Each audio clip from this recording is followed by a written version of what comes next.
ಈರುಳ್ಳಿ ಪಕೋಡನ ಯಾವಾಗಲೂ ಮಾಡ್ಕೊಂಡು ತಿಂದೇ ಇರ್ತೀರಾ. ಆದರೆ ನಾನಿವತ್ತು ತೋರಿಸ್ತಿರುವಂಥ ತರಕಾರಿ ಬೋಂಡನ ಯಾವತ್ತೂ ನೀವು ಟ್ರೈ ಮಾಡಿರಲ್ಲ. ಖಂಡಿತ ಇದನ್ನ ನೋಡಾದ್ಮೇಲೆ ನೀವು ಕೂಡ ಟ್ರೈ ಮಾಡಿ. ಬನ್ನಿ ಹಾಗಿದ್ರೆ ಹೇಗೆ ಮಾಡೋದು ಅಂತ ನೋಡೋಣ. ನಾನಿಲ್ಲಿ ಒಂದು ಮಿಕ್ಸಿಂಗ್ ಬೌಲ್ ತೊಗೊಂಡಿದ್ದೀನಿ. ಇದಕ್ಕೆ ನೋಡಿ ಎಲ್ಲಾ ಥರದಂಥ ತರಕಾರಿಗಳನ್ನ ಸಣ್ಣದಾಗಿ ಕಟ್ ಮಾಡ್ಕೊಂಡು ಇಟ್ಕೊಂಡಿದ್ದೀನಿ. ಇದರಲ್ಲಿ ನೋಡಿ ಕ್ಯಾರೆಟ್ ಇದೆ, ಬೀನ್ಸ್ ಇದೆ, ಕೊತ್ತಂಬರಿ ಸೊಪ್ಪು, ಕರಿಬೇವಿನ ಸೊಪ್ಪು, ಹಾಗೆ ಪುದೀನ ಸೊಪ್ಪು, ಹಸಿಮೆಣಸಿನಕಾಯಿ ಇವೆಲ್ಲವನ್ನು ಸಣ್ಣದಾಗಿ ಚಾಪ್ ಮಾಡ್ಕೊಂಡು ಇಟ್ಕೊಂಡಿದ್ದೀನಿ. ನಾನು ಚಾಪರಿಂದ ಸಣ್ಣದಾಗಿ ಕಟ್ ಮಾಡ್ಕೊಂಡು ಇಟ್ಕೊಂಡಿದ್ದೀನಿ. ನೀವು ಬೇಕಿದ್ರೆ ಚಾಕುವಿಂದ ಎಷ್ಟು ಆಗುತ್ತೋ ಅಷ್ಟು ಸಣ್ಣದಾಗಿ ಕಟ್ ಮಾಡ್ಕೊಂಡು ಹಾಕೊಳ್ಳಿ. ಹಸಿಮೆಣಸಿನಕಾಯಿ ಪೇಸ್ಟ್ ಹಾಕಿದ್ರೂ ನಡೆಯುತ್ತೆ ಅಥವಾ ಸಣ್ಣದಾಗಿ ಕಟ್ ಮಾಡ್ಕೊಂಡು ಹಾಕೊಂಡ್ರು ಆಗತ್ತೆ. ಈರುಳ್ಳಿನ ನೋಡಿ ಈ ಥರ ಉದ್ದುದ್ದಕ್ಕೆ ಕಟ್ ಮಾಡ್ಕೊಂಡು ಹಾಕೊಂಡಿದ್ದೀನಿ. ಒಂದು ದೊಡ್ಡ ಗಾತ್ರದ ಈರುಳ್ಳಿ ಹಾಕೊಂಡಿದ್ದೀನಿ. ರುಚಿಗೆ ತಕ್ಕಷ್ಟು ಉಪ್ಪು, 1 ಟೀ ಸ್ಪೂನಷ್ಟು ಸೋಡಾ ಪೌಡರ್ ಹಾಕೊಂಡಿದ್ದೀನಿ. 1 ಟೀ ಸ್ಪೂನ್ ಆಗುವಷ್ಟು ಜೀರಿಗೆ ಹಾಕೊಂಡಿದ್ದೀನಿ. ಇದಕ್ಕೆ ನೋಡಿ ನಾನಿಲ್ಲಿ 1 ಕಪ್ ಆಗುವಷ್ಟು ಕಡಲೆ ಹಿಟ್ಟನ್ನ ಸೇರಿಸ್ಕೊಳ್ತಾ ಇದ್ದೀನಿ. ಜರಡಿ ಹಿಡಿದಂಥ ಕಡಲೆ ಹಿಟ್ಟನ್ನ ಸೇರಿಸ್ಕೊಳ್ಳಿ. ಇವಾಗ ಇದಕ್ಕೆ ನೋಡಿ ಒಂದು 3 ರಿಂದ 4 ಟೇಬಲ್ ಸ್ಪೂನ್ ಆಗುವಷ್ಟು ಅಕ್ಕಿ ಹಿಟ್ಟನ್ನ ಸೇರಿಸ್ಕೊಳ್ತಾ ಇದ್ದೀನಿ. ಅಕ್ಕಿ ಹಿಟ್ಟನ್ನ ಜಾಸ್ತಿ ಬಳಸಬೇಡಿ. 1 ಕಪ್ ಆಗುವಷ್ಟು ಕಡಲೆ ಹಿಟ್ಟಿಗೆ ಒಂದು 3 ರಿಂದ 4 ಟೇಬಲ್ ಸ್ಪೂನ್ ಅಷ್ಟು ಅಕ್ಕಿ ಹಿಟ್ಟು ಹಾಕಿದ್ರೆ ಸಾಕಾಗತ್ತೆ. ಇದಕ್ಕೆ ನೋಡಿ ಒಂದು ಕುಟ್ಟಾಣಿಗೆ ನಾನಿಲ್ಲಿ ಒಂದು ಅರ್ಧ ಟೀ ಸ್ಪೂನ್ ಅಥವಾ 1 ಟೀ ಸ್ಪೂನ್ ಆಗುವಷ್ಟು ಧನಿಯಾ ಬೀಜವನ್ನ ಹಾಕೊಂಡು ಇದನ್ನ ಸ್ವಲ್ಪ ಕುಟ್ಕೊಂಡು ಪೌಡರ್ ಮಾಡ್ಕೊಳ್ತೀನಿ ಅಥವಾ 2 ಭಾಗವಾಗಿ ಆಗುವಷ್ಟು ಕುಟ್ಟಿದ್ರೆ ಸಾಕಾಗತ್ತೆ. ತರ್ತರಿಯಾಗಿ ಬಾಯಲ್ಲಿ ಸಿಗ್ತಾ ಇದ್ರೆ ತುಂಬಾ ಚೆನ್ನಾಗಿರುತ್ತೆ. ಬೋಂಡಾದಲ್ಲಿ ಬಾಯಲ್ಲಿ ಸಿಗ್ತಾ ಇರುತ್ತೆ. ನೀವು ಹೊರಗಡೆ ಎಲ್ಲ ಬೋಂಡಾ ತಂದಾಗ ಈರುಳ್ಳಿ ಬೋಂಡಾ ಎಲ್ಲ ತಂದಿರ್ತೀರಲ್ಲ, ಅದ್ರಲ್ಲಿ ಈ ಥರ ಬಾಯಲ್ಲಿ ಸಿಗ್ತಾ ಇರುತ್ತೆ. ಧನಿಯಾ ಬೀಜ ತುಂಬಾ ಚೆನ್ನಾಗಿ ಫ್ಲೇವರ್‌ಫುಲ್ ಆಗಿರುತ್ತೆ. ಇವಾಗ ಇದಕ್ಕೆ ನೋಡಿ ಹಸಿ ಎಣ್ಣೆಯನ್ನ 1 ಸ್ಪೂನ್ ಆಗುವಷ್ಟು ಹಾಕೊಂಡಿದ್ದೀನಿ. ಕಾಯಿಸಿ ಹಾಕೋದೇನು ಬೇಕಾಗಿಲ್ಲ. ಸೋಡಾ ಕೂಡ ಹಾಕೊಂಡಿದೀವಿ. ಎಣ್ಣೆ ಕಾಯಿಸಿ ಹಾಕಿದ್ರೆ ಜಾಸ್ತಿ ಗರಿಗರಿ ಆಗುತ್ತೆ. ಹಾಗಾಗಿ 1 ಸ್ಪೂನ್ ಆಗುವಷ್ಟು ಹಸಿ ಎಣ್ಣೆಯನ್ನ ಹಾಕೊಂಡು ಚೆನ್ನಾಗಿ ಮಿಕ್ಸ್ ಮಾಡ್ಕೊಳ್ತಾ ಇದ್ದೀನಿ. ಮೊದಲಿಗೆ ನೀರನ್ನ ಸೇರಿಸಲಾರದೆ ಹಾಗೇನೆ ಮಿಕ್ಸ್ ಮಾಡ್ಕೋಬೇಕು. ಯಾಕಂದ್ರೆ ಈರುಳ್ಳಿ ನೀರನ್ನ ಬಿಡುತ್ತೆ. ಹಾಗಾಗಿ ಸ್ವಲ್ಪ ಚೆನ್ನಾಗಿ ಮಿಕ್ಸ್ ಮಾಡ್ಕೊಳ್ಳಿ. ಎಣ್ಣೆ ಕೂಡ ಹಾಕಿರೋದ್ರಿಂದ ಮಾಯಿಶ್ಚರ್ ಇರುತ್ತೆ. ಅದರಲ್ಲೇ ಸ್ವಲ್ಪ ಚೆನ್ನಾಗಿ ಮಿಕ್ಸ್ ಮಾಡ್ಕೊಂಡು ಆದ್ಮೇಲೆ ಸ್ವಲ್ಪನೇ ನೀರು ಹಾಕೊಂಡಿದ್ದೀರಾ ಗಟ್ಟಿಯಾಗಿ ಕಲ್ಸ್ಕೋಬೇಕಾಗತ್ತೆ. ಪೂರ್ತಿ ತೆಳುವಾಗಿ ಕಲ್ಸ್ಕೋಬಾರ್ದು. ಅವಾಗ ಬೋಂಡ ನಮ್ಗೆ ಹೋಟೆಲ್ ತರ ಆಗಲ್ಲ. ನೋಡಿ ಈ ತರ ಗಟ್ಟಿಯಾಗಿ ಕಲ್ಸ್ಕೋಬೇಕು.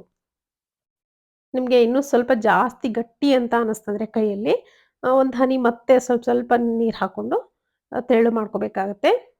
ನಾನಿಲ್ಲಿ ಒಂದು 5 ನಿಮಿಷ ಇದನ್ನ ನೆನೆಯಕ್ಕೆ ಬಿಡೋದ್ರಿಂದ ಇಷ್ಟೇ ಗಟ್ಟಿಯಾಗಿ ಇದನ್ನ ಬಿಡ್ತೀನಿ. ಯಾಕಂದ್ರೆ ಈರುಳ್ಳಿ ಕೂಡ ನೀರನ್ನ ಬಿಟ್ಕೊಳ್ಳುತ್ತೆ. ನೆನೆಯಕ್ಕೆ ಬಿಟ್ರೆ ಇವಾಗ ಈರುಳ್ಳಿ ಕೂಡ ನೀರು ಬಿಟ್ಕೊಳ್ಳುತ್ತೆ. ಅವಾಗ ನಮ್ಗೆ ಯಾವ ಹದದಲ್ಲಿ ಬೇಕೋ ಹಿಟ್ಟು ಈ ಬೋಂಡಾ ಹಿಟ್ಟು ಆ ಹದದಲ್ಲಿ ರೆಡಿ ಆಗುತ್ತೆ.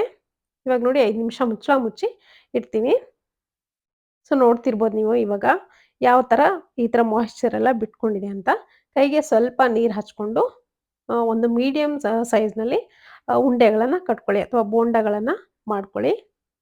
ನೋಡಿ ನೀವು ಮೊದಲೇ ಎಲ್ಲಾ ಬೋಂಡಗಳನ್ನು ಮಾಡಿ ರೆಡಿ ಮಾಡಿ ಒಂದು ಪ್ಲೇಟ್‌ಗೆ ಇಟ್ಕೊಂಡು ಆದ್ಮೇಲೆಯೂ ನೀವು ಫ್ರೈ ಮಾಡ್ಕೋಬೋದು.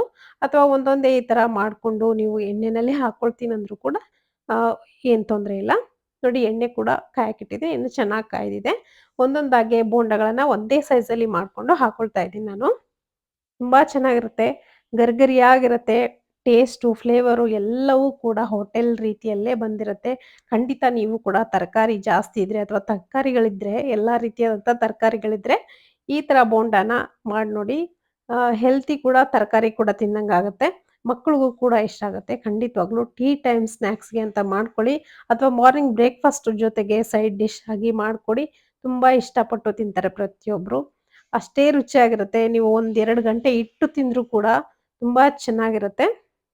ಸೊ ನೋಡಿ ಈ ಥರ ಪೂರ್ತಿ ಕಲರ್ ಚೇಂಜ್ ಆಗೋವರೆಗೂ ಫ್ರೈ ಮಾಡ್ಕೋಬೇಕು. ಸ್ವಲ್ಪ ಜಾಸ್ತಿ ಹೊತ್ತು ಫ್ರೈ ಮಾಡ್ಕೊಳ್ಳಿ. ಯಾಕಂದ್ರೆ ಒಳಗಡೆವರೆಗೂ ಪೂರ್ತಿಯಾಗಿ ಗರಿಗರಿಯಾಗಿ ಫ್ರೈ ಆಗ್ಬೇಕಲ್ವಾ? ಹಾಗಾಗಿ ಸ್ವಲ್ಪ ಹೊತ್ತು ಫ್ರೈ ಮಾಡ್ಕೊಳ್ಳಿ.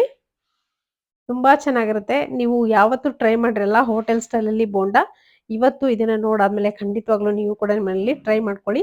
ಯಾರ್ಯಾರು ಇದನ್ನ ಟ್ರೈ ಮಾಡ್ಬೇಕು ಅನ್ಕೊಂಡ್ರಿ ಕಾಮೆಂಟ್ ಮುಖಾಂತರ ತಿಳಿಸೋದನ್ನ ಮಾತ್ರ ಮರಿಬೇಡಿ. ಹಾಗೇನೆ ನಿಮ್ಮ ಇಷ್ಟವಾದಂತ ಒಂದು ರೆಸಿಪಿಯನ್ನ ನನಗೆ ಕಾಮೆಂಟ್ ಮುಖಾಂತರ ತಿಳಿಸಿ. ಅದನ್ನ ನಾನು ನೆಕ್ಸ್ಟ್ ರೆಸಿಪಿಯಲ್ಲಿ ಮಾಡಿ ತೋರಿಸ್ತೀನಿ. ನಿಮಗಾಗಿ ಡೆಡಿಕೇಟೆಡ್ ಆಗಿ ನಾನು ಮಾಡಿ ತೋರಿಸಕ್ಕೆ ಇಷ್ಟಪಡ್ತೀನಿ. ಖಂಡಿತವಾಗ್ಲೂ ಕಾಮೆಂಟ್ ಮುಖಾಂತರ ನಿಮ್ಮ ಇಷ್ಟವಾದ ರೆಸಿಪಿಯನ್ನ ನಿಮ್ಮ ಇಷ್ಟವಾದ ರೆಸಿಪಿ ಹೆಸರನ್ನ ಮೆನ್ಷನ್ ಮಾಡಿ ಕಾಮೆಂಟ್ ಬಾಕ್ಸಲ್ಲಿ. ಅದನ್ನ ನೆಕ್ಸ್ಟ್ ರೆಸಿಪಿಗಳಲ್ಲಿ ನೀವು ನೋಡ್ತೀರಾ. ಸೊ ನೋಡಿ ಈ ತರ ಬೋಂಡಾಗಳು ರೆಡಿ ಆಗಿದೆ ನೋಡಿ. ಈ ತರ ಕಲರ್ ಪೂರ್ತಿಯಾಗಿ ಚೇಂಜ್ ಆಗಿ ನಿಮ್ಗೆ ಕಾಣಿಸ್ತಿದೆ ಯಾವ ರೀತಿ ಗರಿಗರಿಯಾಗಿ ಬಂದಿದೆ ಅಂತ. ನೀವು ಹೋಟೆಲಲ್ಲೆಲ್ಲ ಒಂದು ಪ್ಯಾಕೆಟಲ್ಲಿ ತಂದಿರ್ತೀರಾ. ತುಂಬಾ ಚೆನ್ನಾಗಿರುತ್ತೆ ಟೇಸ್ಟು. ಕಡಿಮೆ ಕ್ವಾಂಟಿಟಿಯಲ್ಲಿ ಕೊಡ್ತಾರೆ. ತಂದಿರ್ತೀರಾ. ತುಂಬಾ ಚೆನ್ನಾಗಿರುತ್ತೆ ಟೇಸ್ಟು. ಇವಾಗ ನೋಡಿ ಮನೆಯಲ್ಲೇ ಎಷ್ಟು ಬೇಕಿದ್ರೂ ಅಷ್ಟು ಮಾಡ್ಕೊಂಡು ನೀವು ಸರ್ವ್ ಮಾಡ್ಬೋದು. ಸೊ ಇವಾಗ ಇದನ್ನ ತೆಗಿತಾ ಇದ್ದೀನಿ ನಾನು. ಪೂರ್ತಿಯಾಗಿ ಫ್ರೈ ಆಗಿದೆ ಒಳಗಡೆವರೆಗೂ ಗರಿಗರಿಯಾಗಿ ಫ್ರೈ ಆಗಿದೆ. ಒಂದು ಪ್ಲೇಟ್‌ಗೆ ಸರ್ವ್ ಮಾಡ್ಕೊಳ್ತಾ ಇದ್ದೀನಿ.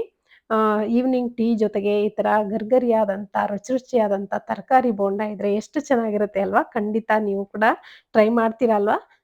ಟ್ರೈ ಮಾಡ್ತಿರೋ ಇಲ್ವೋ ಅನ್ನೋದನ್ನ ಕಮೆಂಟ್ ಮುಖಾಂತರ ಬರ್ತಿಳಿಸೋದನ್ನ ಮರಿಬೇಡಿ. ಸೊ ಇವತ್ತಿನ ಈ ರೆಸಿಪಿ ಇಷ್ಟ. ಈ ರೆಸಿಪಿ ಇಷ್ಟ ಆಗಿದ್ರೆ ಒಂದು ಲೈಕ್ ಮಾಡೋದನ್ನ ಮಾತ್ರ ಮರಿಬೇಡಿ. Thank you.